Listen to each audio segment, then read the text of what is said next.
우리는 어떤 사건이나 계기를 만나게 되면 이전과 다른 생각을 가지고 이전과 다른 삶을 살아가게 됩니다.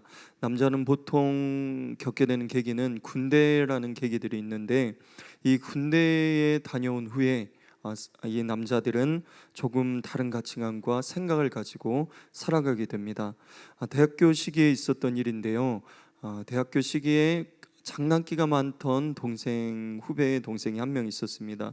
그 동생은 너무 장난기가 많아서 선배든 후배든 이렇게 장난을 치는 것을 좋아했습니다. 그런데 군대에 입대를 하게 되었습니다.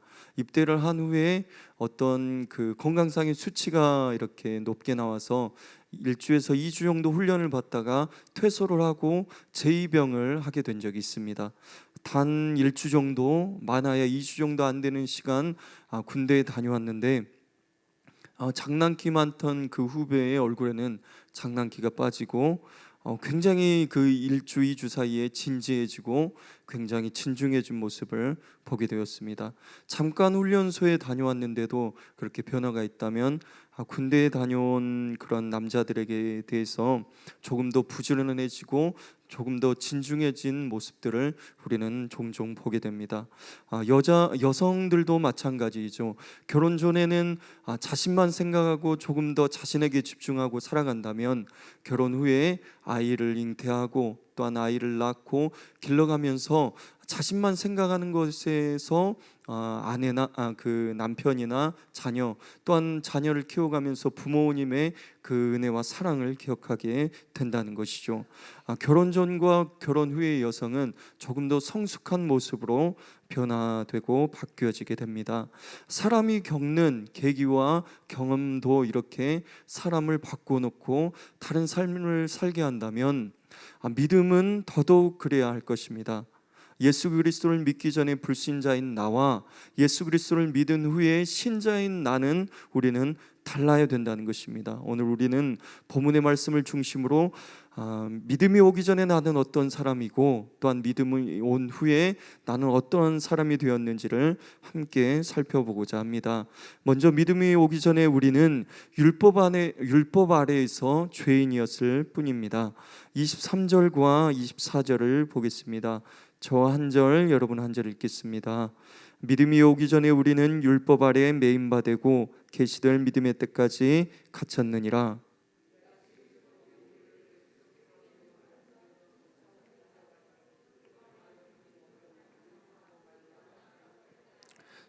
아멘. 23절에 보면 매인바 되고 갇혔느니라 라고 성경이 기록하고 있습니다. 믿음이 오기 전에 율법 아래 우리는 매인받은 존재, 갇힌 존재와 같다란 말입니다. 율법 아래, 율법이라는 간수 아래에서 자유를 빼앗기고 또한 속박된 죄수와도 같은 신분, 감옥에 갇혀서 우리의 힘으로 그것을 벗어날 수 없는 신세가 믿음이 오기 전에 우리의 모습이었습니다. 24절을 계속해서 보면 율법은 초등교사가 되었다고 말하고 있습니다. 여기서 초등교사는 그 원어적인 의미를 보면 가정교사라는 의미가 있습니다. 당시의 가정교사는 교육받은 노예들로 많이 이루어졌습니다. 그들의 일은 주인의 자녀를 교육하는 일들이 아니라, 주인의 자녀를 훈육하고, 교사로서의 역할이 아니라 훈육하고 보호하는 역할들을 많이 감당하였습니다. 자녀들을 훈육하고 보호하는 역할을 감당하다 보니 엄한 태도를 취할 수밖에 없었습니다. 믿음이 오기 전에 우리는 율법이라는 간수 아래에서 있는 죄수처럼, 또한 엄한 가정교사 아래에서 훈육과 벌을 두려워하는 아이와도 같은 모습이 우리의 모습이었습니다. 이 시기에 우리는 내가 하고 싶은 것을 할 수 있습니다. 내가 하고 싶은 것을 하고, 또한 내가 가고 싶은 곳에 가고, 또한 내가 먹고 싶은 것을 먹기 때문에, 우리가 그런 삶을 살기 때문에 나는 자유로운 사람이야. 믿음이 오기 전에 세상 사람들이 나는 자유롭게 살아, 그래서 나는 자유로운 삶을 살고 있고 무엇보다 자유해 라고 표현할 수 있는데, 그 사람들은 죄 아래에서 완전히 갇혀있는 존재에 불과하다는 것입니다. 믿음이 오기 전에 우리는 자유롭다라고 우리는 얘기하지만 오히려 죄 아래 갇힌 존재였습니다. 바리새인을 포함한 종교 지도자들은 스스로는 율법을 통하여서 나는 의를 이루었어, 그리고 구원에 도달했어 말을 할 수 있지만, 나는 자유했다라고 말을 하고 자유를 누리는 것처럼 보이지만 그들은 거짓된 자유에 속고 있었습니다. 누가복음 18장에 보면 바리새인과 세리의 기도가 나오게 됩니다. 바리새인과 세리의 기도를 살펴보면 세리의 기도는 자신의 죄를 용서해 달라고 가슴을 치며 하나님께 회개를 하는 것이 세리의 기도였습니다. 그런데 바리새인의 기도는 그 기도 속에는 회개의 모습을 찾아볼 수 없습니다. 오히려 세리를 손가락질하면서, 타인을 손가락질하면서 자신은 그렇지 않음을, 나는 세리와도 같지 않음을 감사합니다라고 하나님께 기도를 하고 있습니다. 누가복음 18장 11절에서 이 모습을 더 자세히 다루고 있습니다. 제가 읽어드리겠습니다.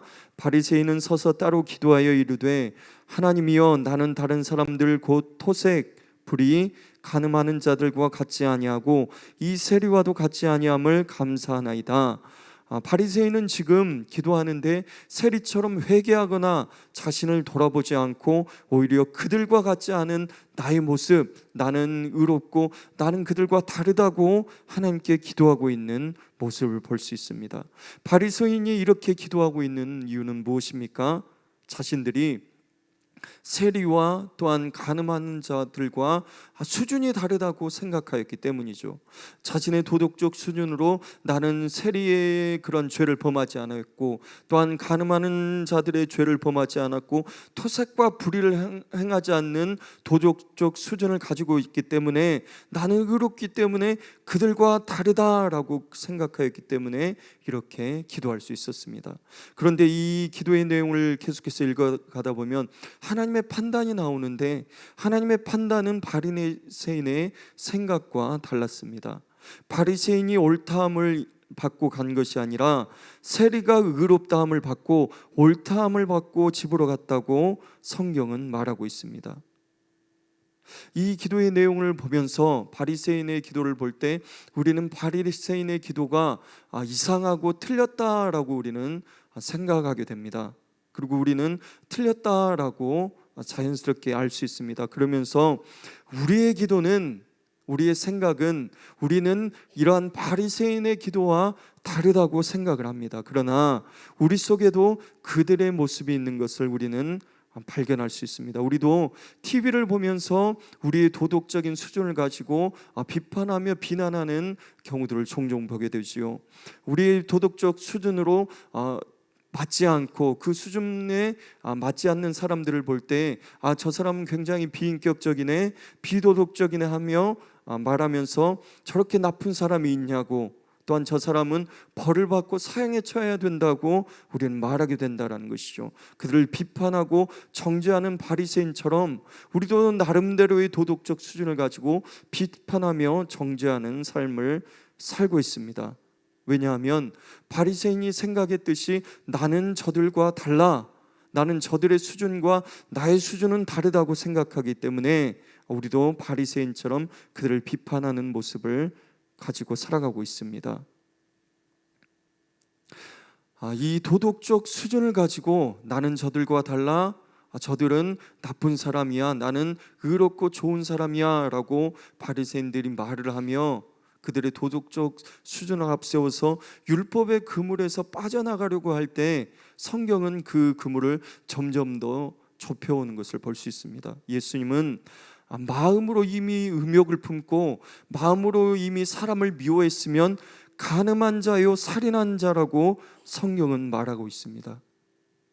우리가 비록 내 양심에 거리낄 것이 없이 착하게 삶을 살았다고 해도, 또한 경찰관이나 판사를 두려워할 일이 없이 우리가 그런 삶을 살았다고 할지라도 율법이라는 엄한 잣대를 통해서 우리를 바라본다면 여전히 야단 맞고 벌 설 수밖에 없는 수준의 그런 수준을 벗어날 수가 없습니다. 왜냐하면 우리의 수준이 아니라 하나님의 잣대로, 하나님의 수준으로 우리를 점검해보고 바라보고 그 기준 삼아서 우리를 잣대되기 시작하면 우리는 징계를 받아야 할 철없는 아이에 불과하기 때문입니다. 우리는 이 사실을 분명하게 인식할 필요가 있습니다. 이 사실을 분명하게 인식할 때에 우리의 신앙은 제대로 정립되기 시작합니다.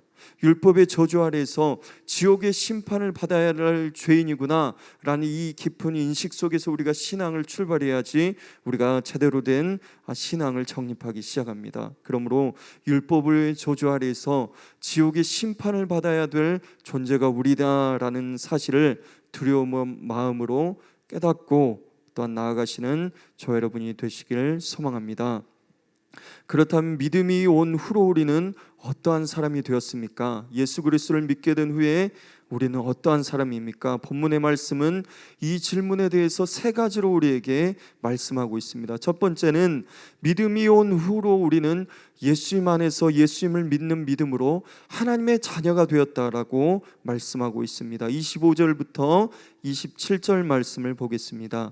저 한 절, 여러분 한 절 읽겠습니다. 믿음이 온 후로는 우리가 초등교사 아래에 있지 아니하도다.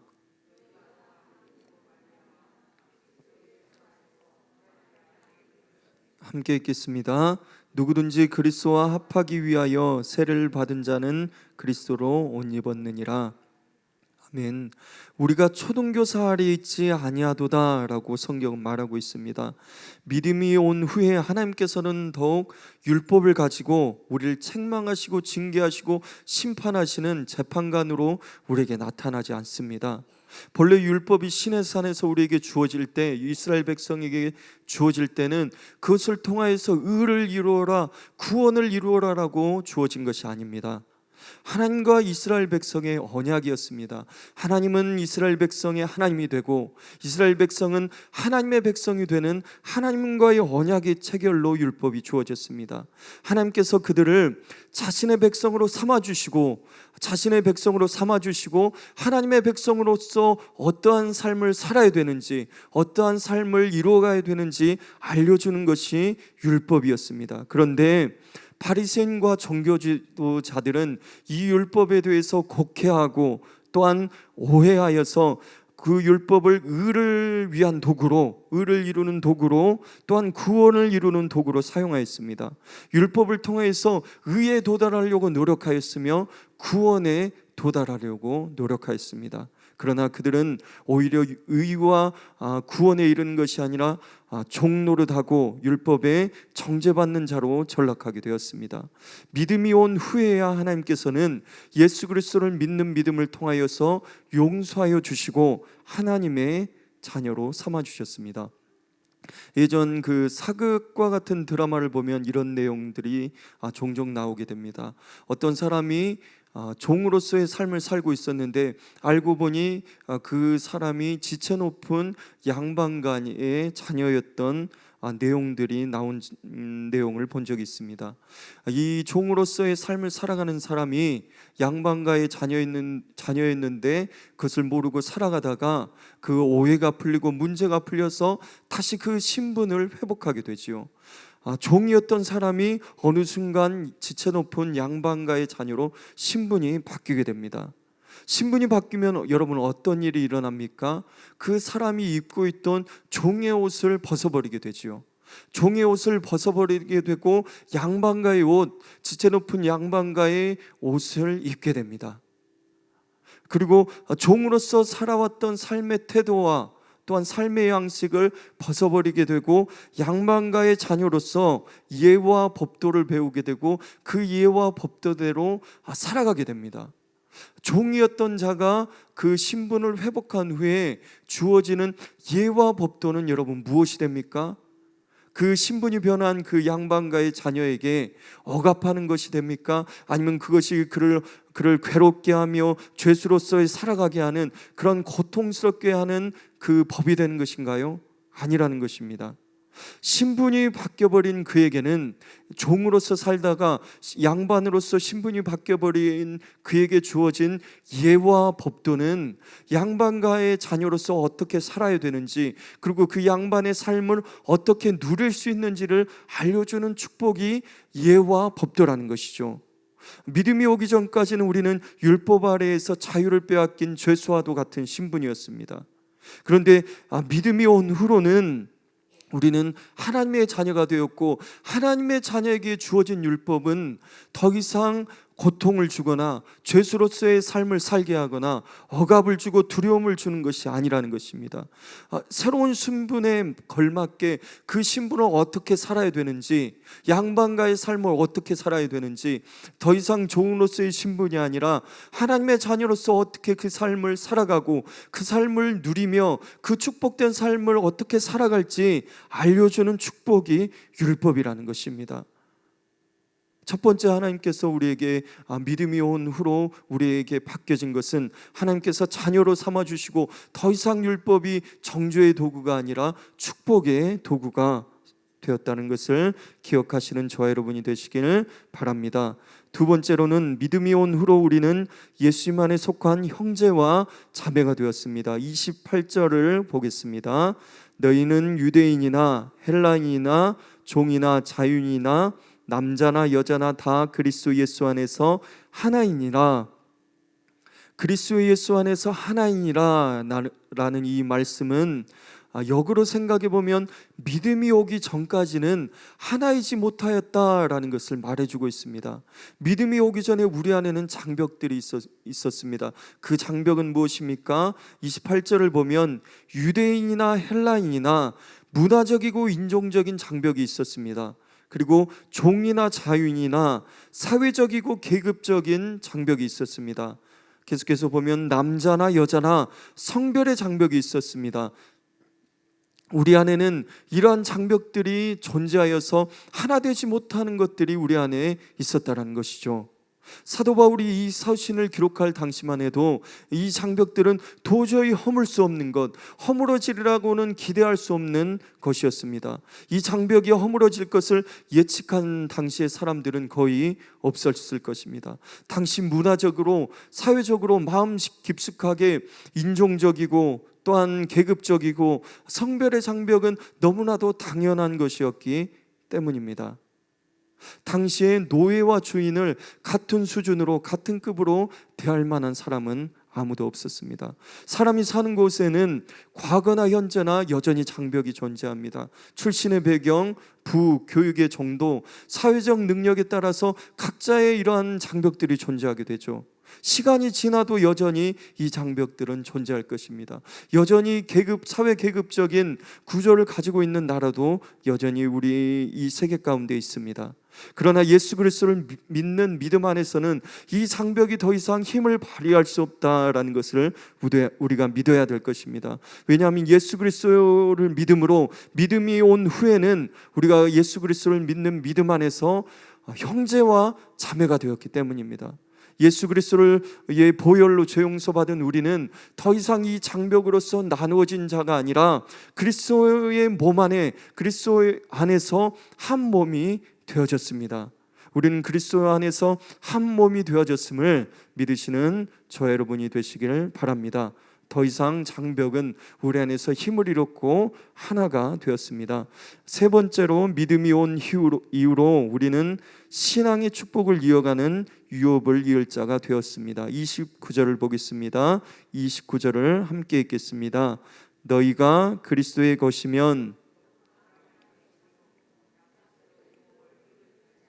아멘, 약속대로 이 유업을 이을 자니라 라고 기록하고 있습니다.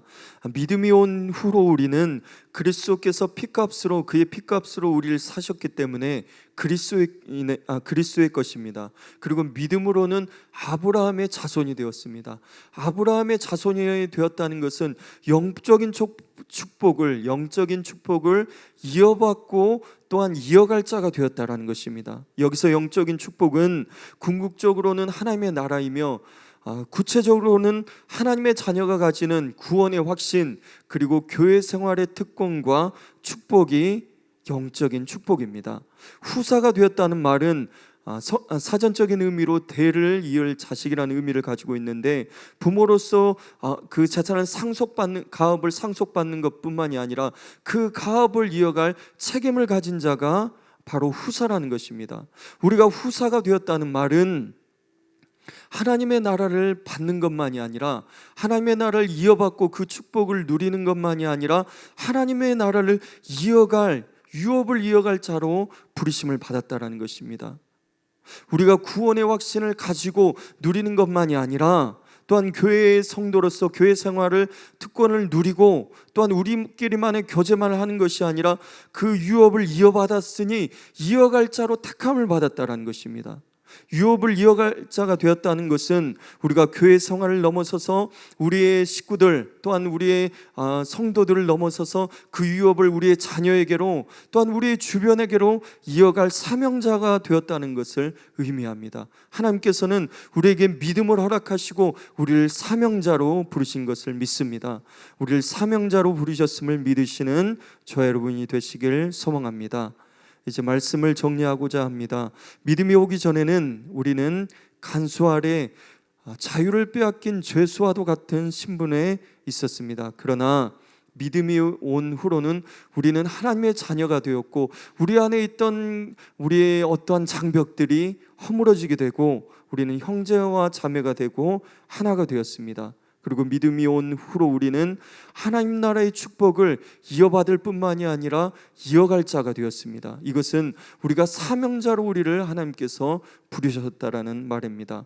방향을 잃고 방황하는 삶을 사는 것이 우리의 삶이 아니라 분명한 부르심과 목적 가운데 우리를 부르셨다는 것입니다. 우리가 각자의 직업을 가지고 있습니다. 그리고 각자의 생활을 하고 각자의 여건을 가지고 또한 우리가 살아갑니다. 그러나 우리를 하나님께서 부르신 목적은 하나라는 것이죠.